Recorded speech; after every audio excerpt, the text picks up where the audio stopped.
우리 한 절 말씀인데요. 우리 같이 읽도록 할까요? 같이 읽겠습니다. 시작. 너희는 여호와를 만날 만한 때에 찾으라. 가까이 계실 때에 그를 부르라. 아멘. 저희가 금요일 날 기도에 대한 시리즈 설교를 오늘까지 12번째 했습니다. 여러분들 알게 모르게 했는지 모르겠지만 거의 매주 금요일마다 거의 제목이 다 기도에 대한 제목을 함께 나눴어요. 오늘 마지막 기도의 마지막 부분이죠. 오늘 마지막 부분에 나오신 성도님들은 끝까지 다 들으신 것을 알고 은혜를 더해 주실 줄 믿습니다. 자, 우리가 기도할 때 안팎으로 참 기도의 방해 요소가 굉장히 많습니다.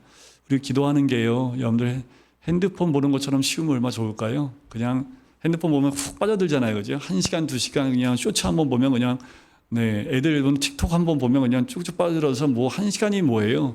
아는 자에서 2-3시간 금방 가듯이 기도가 그렇게 쉬우면 참 그냥 보고만 있고 하는 것처럼 그렇게 쉬우면 참 좋겠다라는 생각이 듭니다. 그런데 그렇지가 않지요. 언제 어디서든 우리는 하나님께 기도할 수 있고 그 길은 예수님 안에서 모든 성도에게 열려져 있는 그 일임에도 불구하고 참 쉽지가 않습니다. 핸드폰을 보듯이 어디서나 할 수 있어요. 그리고 어느 장소든 어느 때든지 언제든지 할 수 있습니다. 핸드폰은 여러분들 저게 필요하잖아요. 요금제가 필요합니다. 또 우리 아이들은 또 맥시멈이 아니기 때문에 좀 보다 보면 끊기잖아요. 그래서 늘 이 핸드폰 들고 와이파이 되는 곳을 쫓아다니고 막 와이파이 되는 곳만 가는데 여러분들 기도는요, 그런 제한이 없어요. 어디서든지 그 와이파이가 만땅 떠 있는 게 기도입니다. 그래서 참 어느 장소든 어디든 가서 할 수 있는 시간과 여건이 다 준비되어 있지만 그게 그렇게 쉽지 않아요. 근데 또 기도할 때 성경이나 어떤 준비물이 필요한 것도 아니지요. 반드시 이 금강교회 본당에 와야지만 되는 것도 아니고 어떤 장소로 가야만 하는 것도 아닌데 참 기도하는 것이 그렇게 쉽지는 않습니다. 기도를 통해 우리가 누리는 은혜와 영광이 큰 만큼 기도에 가지 못하도록 이르지 못하게 하는 장애물도 굉장히 많아요. 이것은 분명히 우리의 죄성이나 사탄의 역사, 영적 역사와도 무관하지 않지요. 그러므로 기도는 저절로 되지 않고요. 장애물을 뛰어넘어야 하고 여기에는 영적 분별도 요구가 됩니다. 이사야 선지자가 이렇게 얘기하죠. 너희는 여호와를 만날 만한 때에 찾으라. 가까이 계실 때에 그를 부르라. 자, 이것은 선지자가 선고한 심판의 공고한 날이 찾아올 때, 지금 55장 정도 되면 그 심판의 공고한 날이 찾아올 그때를 얘기합니다. 기억하라는 거예요. 그 백성이 주신 자비로운 하나님의 명령이라는 겁니다. 자, 55장의 1절과부터 3절까지 말씀이 있습니다. 제가 말씀을 준비해놨는데 이것도 한번 같이 읽어보면 좋을 것 같아요. 같이 읽겠습니다. 시작. 오라 너희 모든 목마른 자들아 물로 나아오라. 돈 없는 자도 오라. 너희는 와서 사 먹되 돈 없이 값 없이 와서 포도주와 젖을 사라. 너희가 어찌하여 양식 아닌 것을 위하여 은을 달아주며 배부르지 못할 것을 위하여 수고하느냐. 내게 듣고 들을지어다. 그리하면 너희가 좋은 것을 먹을 것이며 너희 자신들이 기름진 것으로 즐거움을 얻으리라. 너희는 귀를 기울이고 내게 나와 들으라.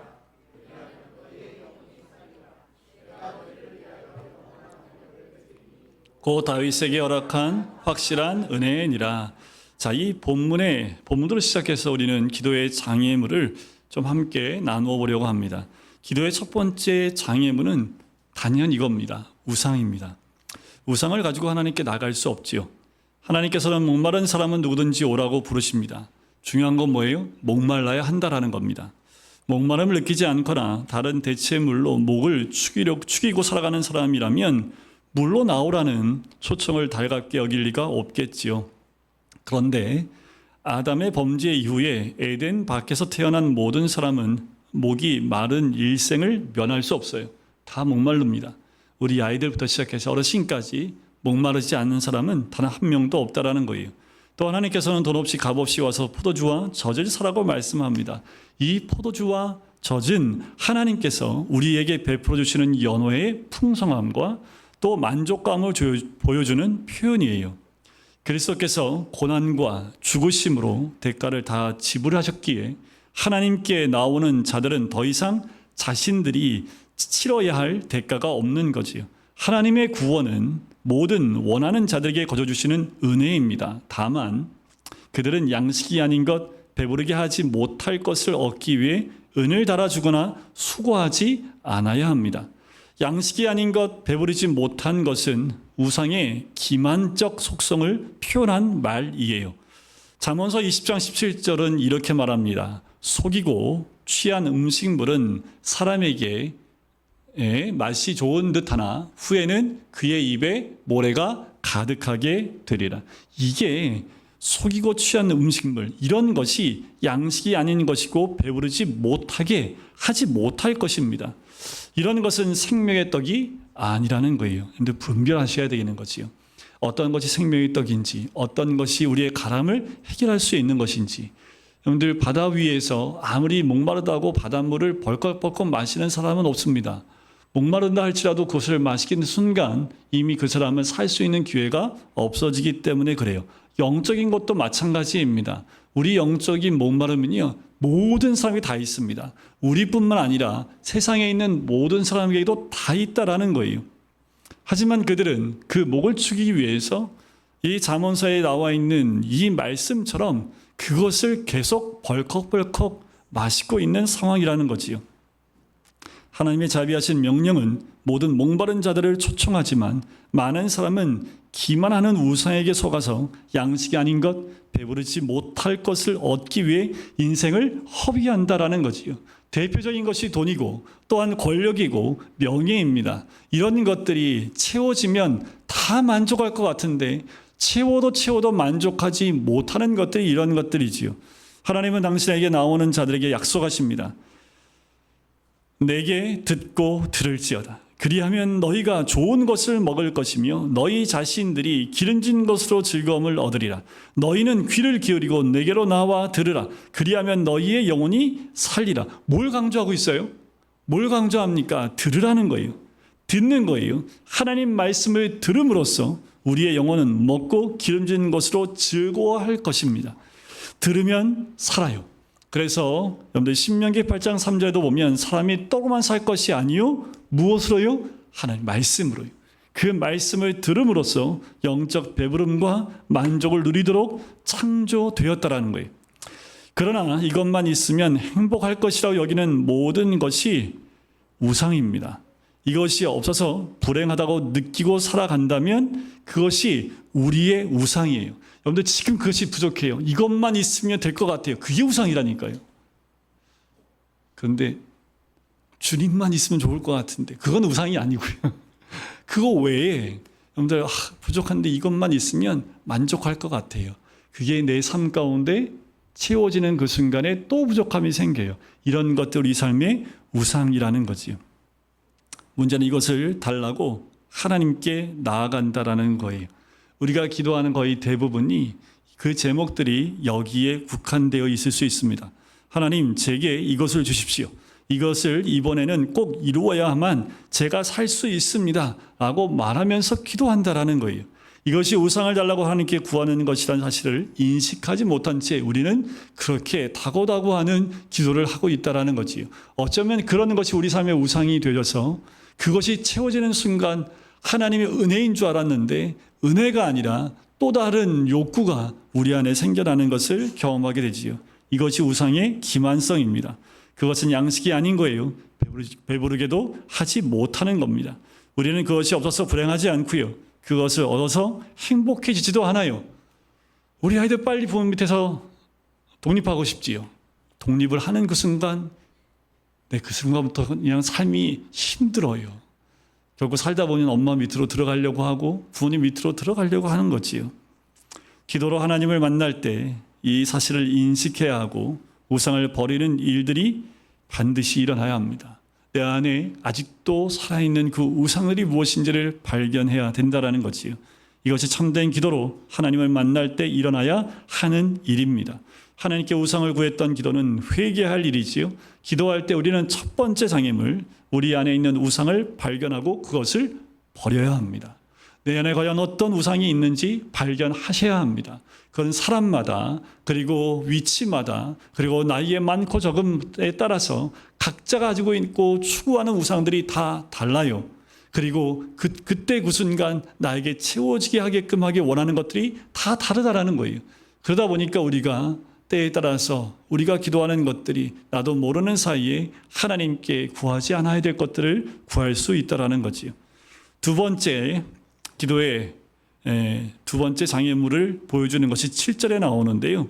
첫 번째 장애물인 우상과도 유사합니다. 그것은 바로 자기 길과 자기 생각이에요. 우리 한번 같이 읽어볼까요? 7절입니다. 시작.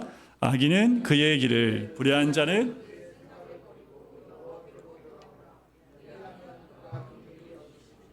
우리 하나님께로 돌아오라. 그가 너그럽게 용서하시리라. 하나님께 나오는 사람은 그의 길과 그의 생각을 버리고 나와야 합니다. 그런데 우리는 우리의 생각과 우리의 길을 다 가지고 있어요.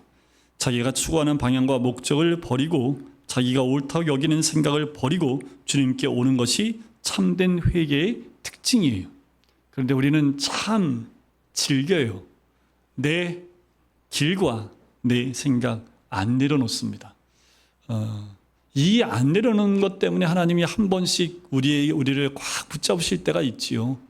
너무 심한 자기의 길과 자기의 생각에 붙잡혀서 신앙생활 자체도 그 길과 그 생각으로 가득 차 있다라는 거예요. 자기 주장, 자기 뜻, 자기 생각이 가득한 채 그것을 이루겠다고 하나님께 나오는 것은 참된 기도가 아닙니다. 모든 기도의 제목이 자기 생각, 자기 주장, 자기 뜻이에요. 그것만 이루어주시면 된다라고 하면서 주님 앞에 간구하는 기도를 합니다. 하지만 그 기도는 주님이 기뻐하시는 기도가 될 수 없겠지요. 내가 옳다고 여기는 것, 나의 가치 판단, 주관, 고집을 내려놔야 합니다. 자신이 바르게 생각하고 있으며 자기 판단이 옳으며 자기가 괜찮다고 여기는 사람은 결코 하나님을 만날 수 없습니다. 왜 그럴까요? 우린 죄인이기 때문에 단 한 명도 괜찮은 사람이 없습니다. 단 한 명도 내 스스로의 판단이 옳을 수 없습니다. 단 한 사람도 내 생각이 바르다라고 이야기할 수 없는 죄인이기 때문에 그래요. 로마서 11장 성경을 우리가 보았듯이요. 하나님 앞에서 우리는 아무것도 아닌 것을 경험하게 됩니다. 내가 무엇인가 바르다고 옳다고 주장하고 있다면 아직 하나님 앞에 서본 경험이 없는 사람이에요. 하나님 앞에 있으면 한없이 작아지는 자기의 모습 아니요. 자기의 존재 자체가 아무것도 아님을 깨닫게 되는 거지요. 그러니 뭐밖에 안 나와요? 하나님을 높여드릴 수밖에 없고 하나님께 영광을 올려드릴 수밖에 없는 거지요. 그리고 고백하는 거지요. 하나님은 언제나 옳으시고 그의 말씀은 항상 참입니다 라고 고백할 수밖에 없어요. 하나님, 제 생각과 고집, 주장과 가치를 주의 말씀으로 다 고쳐 주시옵소서. 그 말씀에 근거하지 않은 내 옳은 생각이라고 생각하는 모든 것들, 점검되지 않은 하나님 뜻에 점검되지 않은 내 뜻과 내 생각과 내가 바르다고 하는 모든 것들을 다시 한번 말씀에 점검되지 않으면 그것은 자기 고집, 아집, 주장, 가치일 수밖에 없어요. 하나님 말씀에 근거했다면 그 말을 들을 때 많은 사람들이 수긍할 수밖에 없습니다. 왜요? 하나님 뜻은 모든 사람들, 모든 기독교인들이, 모든 그리스도인들이 함께 공유할 수 있는 내용이기 때문에 그렇습니다. 여전히 우리가 옳고 대단한 존재라고 여기는 한 우리는 결코 자기 길과 자기 생각이라는 장애물을 뛰어넘어 하나님께 나갈 수 없습니다. 주로 이 남자들이 이런 경우가 많아요. 왜냐하면 하나님이 영적인 리더로 세우셨기 때문에 그래서 남자분들이 사회생활하면서 갖는 이 자기의 옳음과 자기 주장 이런 것이 굉장히 아버지들이 강합니다. 남자들이 강해요. 반대로 여성분들도 강할 수 있지만 여자분들은 아내분들은 남편에게 순종하는 쪽으로 많이들 가시기 때문에 이런 부분에서 남성들이 좀 더 강하고 남편, 아버지가 이것이 굉장히 강함을 저는 고백합니다. 네, 저도 아니라고 말할 수 없기 때문에 그래서 제 생각을 말씀인 것처럼 저는 잘 포장할 수 있습니다. 그래서 얘기하면 말을 못하게 입을 막을 수 있어요. 참 못된 짓이죠. 그런데 하고 나면 아니라는 걸 본인이 알아요. 그런데 가족들은 몰라요. 그럴듯하게 말씀을 포장되어 있기 때문에. 근데 본인이 안다는 건 뭐예요? 회개하라고 하나님이 사인 준 거지요. 그러면 조용히 하나님께 무릎 꿇을 수밖에 없습니다. 그럼 그 다음부터 안 할까요? 또 해요. 두 번째 기도의 장애물, 자기가 옳고 자기 생각이 맞다라고 하는 그것이 장애물입니다.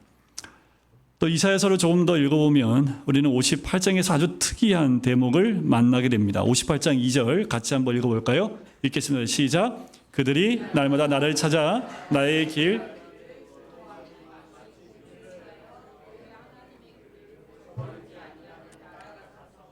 의로운 판단을 내게 구하며 하나님과 가까이 하기를 즐거워하는도다.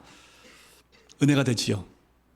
아무 생각 없이 읽었으면 이게 뭔 말인지 모르겠고 좀 생각을 읽었으면 말씀 참 좋은데 라고 생각할지 모르겠습니다. 그런데 이사야 선지자는 지금 칭찬이 아니라 책망을 하는 거예요. 이것은 유다 백성의 위선을 꼬집는 말입니다. 그들에게는 율법주의적 경건으로 치장된 삶은 있었을지라도 그들의 기도에는 마음도 진심도 없었습니다. 이사야 선지자가 29장 13절에서는 이렇게 말합니다. 제가 읽어드릴게요. 주께서 이르시되 이 백성이 입으로는 나를 가까이하며 입술로는 나를 공경하나 그들의 마음은 내게서 멀리 떠났나니 그들이 나를 경외함은 사람의 계명으로 가르침을 받았을 뿐이라. 주님이 이 말씀을 바리새인들에게의 위선을 책망할 때 이 말씀을 그대로 인용을 하셨어요. 마태복음 15장에 나옵니다. 여러분, 우리가 착각하지 말아야 될 것이 있어요. 기도는 말이 아닙니다. 기도는 마음을 담는 거예요. 외모가 아니라 중심을 보시는 하나님 앞에서 우리는 마음 없는 말로 외적인 외향적 경건으로 나아갈 수 없습니다. 그래서 오히려 중직자가 돼서 대표 기도를 할 때 더 두려운 건 뭐냐 하면 대표로 기도하지만 그것이 어떠한 보여주긴 외적인 외향적인 것이었다면 오히려 그런 것들이 우리에게 하나님께 가까이 나가는데 걸림돌이 될 수 있다는 거지요. 또 우리는 기도와 동떨어진 삶을 살면서 참된 기도를 할 수는 없습니다. 칼빈이 이렇게 얘기해요. 기도는 참된 믿음을 드러내는 주된 방법이라고 얘기합니다. 참된 믿음, 우리 중심에 있는 믿음을 드러내는 것이 기도라면 기도는 말이나 외적 경건에 머물 수 없겠지요. 우리의 기도가 습관화되고 익숙해지는 것은 이 점에서 정말 위험해요. 신앙이 아닌 종교적 삶일 뿐인 거지요. 형식은 있으나 내용은 없어요. 모양은 있으나 진심이 없는 겁니다. 청교도의 황태자라고 하는 존 오웬의 말을 주의 있게 들어볼 필요가 있습니다. 이렇게 얘기해요. 마음에 담은 애정이 기도로 표출되지 않으면 성품이 변해서 그리스도처럼 자라가는 역사는 절대 일어날 수 없다라는 거예요. 굉장한 통찰이지요. 외식하는 기도만 문제가 아니에요. 외식하는 의식을 가지지 않는다면, 기도에 하나님에 대한 우리의 열정이 실리지 않는다면 기도를 많이 한다 해도 그가 하나님의 성품을 담는 일은 일어나지 않는다라는 거지요. 때로는 중보기도를 열심히 하는 사람들을 봅니다. 전투적으로 아주 뜨겁게 기도하시는 분들이 있어요. 제 주변에도 굉장히 많습니다. 그런 목회자도 굉장히 많아요. 정말 능력을 나타내는 기도를 하는 목사님들도 많이 있습니다. 병자를 낫게 하시는 분도 있고요. 귀신을 떠나게 하는 그 기도를 정말 대단하십니다. 지금도 기도원에 가시면 늘 기도원에서 기도하는 목사님들과 많은 분들이 계세요. 근데 좀 아쉬운 게 있지요. 그 아쉬운 게 뭘까요? 같이 교제를 하면 힘들어요. 기도를 하면 할수록 누구 앞에 서는 거예요? 주님 앞에 서는 거지요. 주님을 많이 만나면 만날수록 누굴 닮아갈까요? 주님을 닮아가는 거지요. 그렇다고 기도 많이 하지 말라는 게 아닙니다. 능력을 받으신 분이 그 능력을 드러내는 것, 그것도 하나님의 사역이기 때문에 반드시 필요해요. 그런데 우리가 더 중심에 둬야 될 것, 그 능력의 기도에 대한 것을 높이 올리는 것도 좋지만 더 중요한 건 뭐예요? 주님을 더 깊이 있게 만나서 그 심령까지 주님을 닮아가는 모습으로 바뀌어야 된다는 거지요. 혹여나 기도에서 중요한 것은 기도의 응답을 얻어낸다는 생각보다 하나님 자신에 대한 애정, 마음이라는 것을 우리는 잊지 말아야 합니다. 사랑의 마음으로 누군가 대화를 하는 것, 그것이 중요하지, 마음 없이 선물만 잔뜩 안겨주면 그 관계는 어떤 관계일까요? 주고받는 것 외에는 아무것도 없다라는 거지요. 우리가 주님 앞에 나아갈 때 마음을 다하여 기도하는 겁니다. 중심을 다하여 기도하는 거지요. 우리의 기도는 하나님께 대한 그 마음이 얼마나 담겨 있습니까? 마음이 없는 삶과 기도는 기도에 오히려 장애물이 돼요. 사귐의 기도가 아니라 단지 공급과 주문의 관계로 설정된 기도를 통해서는 기도자 자신이 주님을 닮아가는 그런 변화가 일어날 수 없어요. 그래서 우리는 진짜 주님을 사랑한다면 주님을 닮기를 정말 원하는 그 소원과 소망함이 그 기도 가운데 묻어나야 된다는 거지. 그것이 첫 번째입니다. 그렇게 묻어나려면 뭐부터 해야 돼요? 내 안에 있는 우상들, 내 생각과 내 뜻들, 내 가치관들을 다 회개함으로 다 뜯어내버리고, 그리고 주님을 향한 뜨거운 마음을 가지고 주님을 닮기를 원하는 그 고백이 흘러나올 때에 회개와 함께 변화된 우리의 모습을 발견할 수 있게 되는 거지요. 네 번째 기도의 장애물입니다. 이건 모든 사람이 해당되는 건데 게으름입니다. 아주 오래전에 존 오웬이 쓴 성령론에 보면 이렇게 얘기를 해요. 그는 성화의 가장 큰 대적은 특정한 죄가 아니라 게으름과 나태함이라고 말하는 것입니다. 게으르지 않은 분들 꽤 많이 있습니다. 삶에 굉장히 성실한 분들이 있는데 의외로 영적인 것은 굉장히 게으를 수 있어요. 또 어떤 분은 영적인 부분에 굉장히 바지런한데 육적인 생활이 너무 반대지요. 그런데 그럴 수 없어요. 영적으로 게으르지 않으면 육적으로 게으르지 않습니다. 겉으로는 게으른데 막 기도 생활만 열심히 그거는 게으르지 않다고 볼 수 없어요. 그건 보이는 것뿐입니다.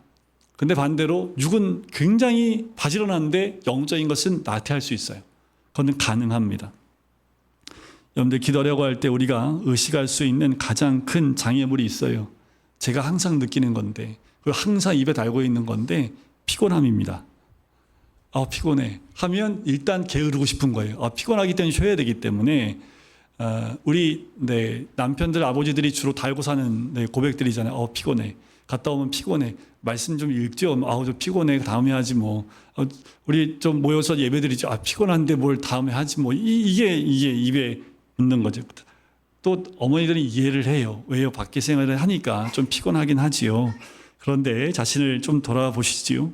기도하려고 하는 마음이 있었을 때조차도 우리는 게으름과 나태함으로 그 은혜를 저버린 적이 얼마나 많은지. 오해는 참된 신자들이 형언할 수 없는 기쁨과 평안을 누리지 못하는 것은 나태와 신령한 빛의 결핍 때문이라고 이야기를 합니다. 우리가 그리스도의 영광을 묵상하는 본분에 열심을 내면 영광의 그 빛은 우리의 영혼보다 자주 비춰올 것입니다. 우리는 늘 그 빛 가운데 나가는 것을 주저하지 마시고 뒤로 미루시면 안 돼요. 이상하죠. 영적인 것은요. 이상하게 부담이 돼요. 그 시간들이 참 어렵다라고 느낄 때가 많아요. 그런데 어렵지 않거든요. 주의 말씀의 빛 가운데 나가는 건 그냥 말씀 펴놓고 읽기 시작하시면 그 빛이 성령으로 인해서 임하는 건데 참 가장 열기 어려운 가장 무거운 책이 성경책입니다. 참 가벼운데 이 한 장 넘어가기가 그렇게 무거워요. 세상에서 가장 무거운 게 또 눈꺼풀하고요. 성경책입니다. 그만큼 무거워서 잘 못 넘긴다라는 거죠. 기도의 기쁨과 달콤함을 맛보고 경험하는 것보다 기도를 방해하는 게으름과 피곤함을 이길 수 있는 방법은 없습니다. 다섯 번째로 우리가 뛰어넘어야 될 기도의 장애물은요. 분주함입니다. 마르틴 루터가 기도와 분주함에 대해서 한 유명한 말을 우리가 들어본 적이 있을 거예요. 그가 어느 날 아침에 일어났어요. 그가 이렇게 얘기합니다. 오늘 해야 할 일들이 너무나 많은 분주한 날이다. 그래서 나는 오늘 평소보다 1시간 더 기도해야겠다. 링컨도 그랬습니다. 일이 너무너무 많을 땐 기도 시간을 2배, 3배로 늘렸다고 합니다. 기도에 대해서 역설적으로 생각하고 말했지요. 우리는 일반적으로 바빠서 기도할 시간, 기도할 틈을 얻지 못합니다. 생각해 보세요. 목사가 많은 교회 일, 설교와 강의 준비, 또 신방 일정 때문에 정작 말씀을 개인적으로 읽고 기도할 틈을 얻지 못한다면, 그렇게 하루하루가 쌓여진다면 이게 가능하고 얼마나 무서운 일인지 모릅니다.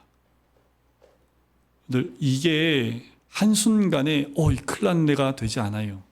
이것이 쌓이면 어느 순간 영이 고갈되어져 있는 자신의 모습을 나중에 가서야 발견하게 됩니다.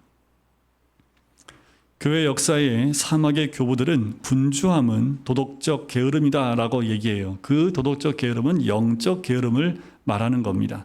케빈 드영은 미친 듯이 바쁜이라는 책에서 바쁨이 초래하는 3가지 위험을 경고합니다. 첫째로, 바쁨은 우리 신앙의 본질인 기쁨을 빼앗아 가고 대신 불안, 분노, 조급함, 짜증을 불러온다고 합니다.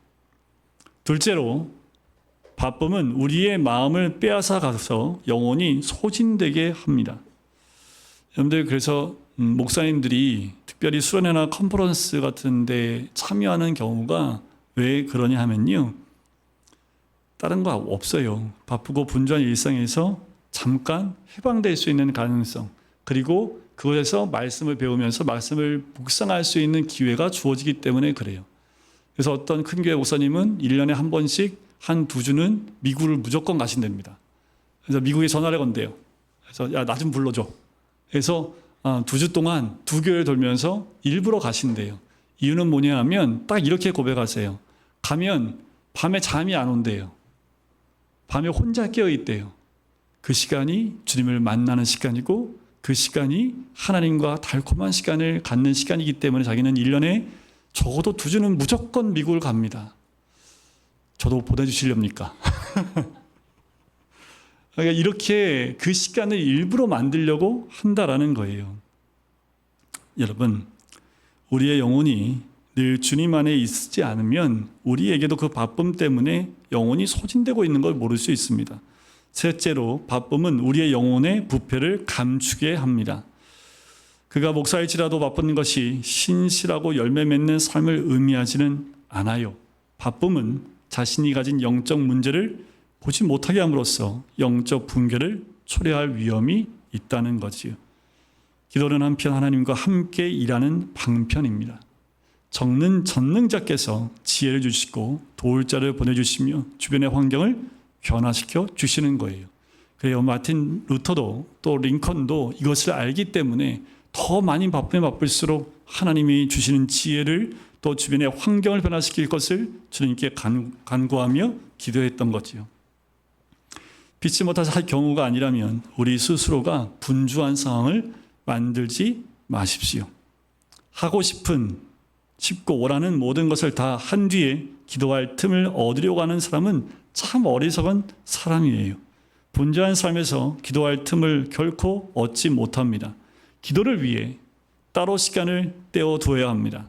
개인의 경건의 시간을 가장 중요하게 여기고 그것을 위해 시간을 구별하는 겁니다. 이 중요한 일을 언제나 먼저 행하십시오. 이 말씀을 듣고 오늘이 가기 전에 이 구별된 시간을 정해 놓으셔야 합니다. 케빈 드영은 그 책 마무리에 이렇게 적습니다. 정말 잘못된 것은 바로 우리가 예수님과 필요한 만큼 가깝지 않기 때문에 우리가 원하는 바 이상에 미친 듯이 바쁜 삶을 살아가는 것이다. 분주함은 우리가 뛰어넘어야 할 기도의 장애물입니다. 하나님 앞에 늘 엎드리고 하나님 만남을 시간이 늘어나면 늘어날수록 우리의 바쁜 삶은 이제 해결이 될 수 있다는 거지요. 6번째 기도 생활은요, 불화입니다. 불화. 형제들과의 관계가 무너지면 기도가 막혀요. 사도 바울이 에베소서 4장 25절부터 27절에 이렇게 얘기합니다. 그런즉 거짓을 버리고 각각 그 이웃과 더불어 참된 것을 말하라. 이는 우리가 서로 지체가 됨이라. 같이 그 다음을 읽어볼까? 분을 내어도 시작. 분을 내어도 죄를 짓지 말며 해가 지도록 분을 품지 말고 마귀에게 틈을 주지 말라. 나에게 중요하지 않다고 여기는 사람일수록 그 관계가 기도의 장애물이 된다고 느끼지 않을 수 있습니다. 나에게 중요하지 않는 사람이기 때문에 별 신경 안 쓰고 그냥 관계에서 별 신경 안 쓴다라는 거예요. 그래서 여러분들 그리스도인인데 갑질하시는 분들 있지요. 주로 누구한테 갑질해요? 자기하고 전혀 연관성이 없으면 갑질을 하시는 분들이 있어요. 그런데 무서운 건 뭐예요? 그런 관계가 꼬이면 그 사람이 나에게서 생각이 꼬이기 시작하면 기도도 막힌다는 거예요. 기도가 막혀야 정상이에요. 우리 행동이 우리 주변에 있는 사람과의 관계에만 국한되어 있고 그 외의 사람들과의 관계가 깨져 있다면 그 사람의 기도는 막혀야 정상입니다. 기도를 할 수 없어야 되는 것이 정상이라는 거예요. 하물며 주 안에 있는 형제인 믿는 사람들을 향해서 어떠해야 할까요? 형제들과 불화하는 것, 그 문제는 마귀에게 내 안에 들어오라고 틈을 제거하는 것과 똑같아요. 그러니까 주변에 있는 형제, 매 주일마다 만나는 우리의 관계 가운데 틈이 벌어지지 않도록 우리가 먼저 고개 숙이고 그 불화에 대해서 화평케 하는 것, 화목하게 하는 것, 예수님이 하나님과 우리의 사이를 화목하게 하듯이 우리가 가는 곳마다 화평이 일어나고 화목함이 일어나게 하는 것, 그것이 바로 우리들이 해야 될 모습이지요. 부부관계나 부모자식 같이 가까운 관계에서 특히 두드러지게 경험되는 건데요. 사도 베드로가 부부들에게 권면을 합니다. 베드로전서 3장 7절입니다. 띄워주시겠어요? 네, 남편들 같이 읽겠습니다. 네, 같이 읽겠습니다. 시작. 남편들아, 이와 같이 지식을 따라 너희 아내와 동거하고 그를 더 연약한 그릇이요 또 생명의 은혜를 함께 이어가 받을 자로 알아 귀히 여기라. 이는 너희 기도가 막히지 아니하게 하려 함이라. 네, 남편분들은 기도가 막히는 이유가 어디 있다고요? 네, 아내를 연약한 그릇으로 또 생명의 은혜를 함께 이어받을 자로 귀히 여기지 않기 때문일 수도 있다라는 거지요. 돌보고 사랑해야 한다는 그 말하는 이유가 바로 여기에 있는 거예요. 가족을 돌보고 또 아내를 돌보는 그 모든 것들이 뭐 막히지 않게 하려고요. 하나님과의 기도의 그 줄이 막히지 않는 거예요. 우리가 왜 부부관계나 부모 자식 간 관계에서 쉽게 화를 내거나 불화하는 씨를 두지 말아야 합니까? 자신의 기도를 위해서 그래요. 분을 낼 수 있어요. 하지만 해가 지도록 품지 말아야 합니다. 누군가에게 노여움을 안고 잠자리에 들지 마세요. 그것은 나에게도 큰 해가 되어지고 마귀에게 틈을 주는 그 일이 되기 때문에 그렇습니다. 7번째는 마지막으로 다룰 기도의 장애물인데요. 환경적 요소인 시공간입니다. 물리적 영역에서는 창의적인 발상이 좀 필요해요. 내가 혼자 있을 수 있는 시공간이 확보되지 않은 환경이 있을 수 있어요. 과거에는 그래서 우리 어르신들이 한 집에 방도 작은데 여러 가족이 한 가족이 아니라 한 3가족이 모여서 사는 경우가 있습니다. 그럼 어머니들이 있을 공간이 없어요. 그래서 주로 어디로 올라가요? 장독대로 올라가고 또 아궁이 앞에 있는 거예요. 그것만이 혼자 개인적으로 하나님 만날 수 있는 장소가 되기 때문에 그렇습니다. 여러분들 시간도 없고 장소도 없다고 말씀하지 마십시오. 사무실에 가시는 분들은 사무실에 좀 일찍 가세요. 그래서 그곳을 정돈하고 거기서 단 30분이라도 주님을 만나는 시간을 가지세요. 점심시간 전후로 산책하는 시간을 갖는 것도 괜찮습니다. 제가 별의별 거 다 알려드리지요. 퇴근해서는 교회당에 오시는 것도 괜찮아요. 물론 교회가 좀 멀잖아요. 그럼 가까운 교회를 찾아가시는 것도 괜찮고요. 가까운 교회에 새벽 기도에 가서 기도하는 것도 유익합니다. 때로는 승용차 안도 괜찮아요. 시간보다 더 일찍 가서 일터보다 그 승용차 안에서 주님 만나는 시간을 갖는 것도 괜찮습니다. 차 안의 공간이 최고의 골방이 될 수 있기 때문에 그래요. 다양하고 창의적인 방법들 기도하면 하나님이 지혜를 주십니다. 문제는 그것을 행하기 시작하는 거지요. 자, 기도의 장애물을 세세히 나열하려면 한이 없습니다. 끝도 없습니다. 기도가 가지는 엄청난 축복은 다양하고도 많은 장애물들을 통해 입증이 돼요. 장애물들 때문에 기도를 놓을 수는 없지요. 우리는 기도가 필요합니다. 그래서 성경은 너희는 여호와를 만날 만한 때에 찾으라 가까이 계실 때에 그를 부르라 라고 말씀을 합니다. 이것은 기도로 하나님께 나오라고 우리 모두를 부르시는 하나님의 음성이에요. 여호와를 만날 만한 때는 언제입니까? 여러분들 여호와를 만날 때가 언제예요? 가까이 계실 때는 또 언제입니까? 언제예요? 사도 바울이 고린도 후서에 썼습니다. 지금이 은혜 받을 만한 때요. 지금이 구원의 날입니다. 이 말씀을 주신 하나님은 언제라도 이 말씀을 철회할 수 있는 주권자이기도 해요.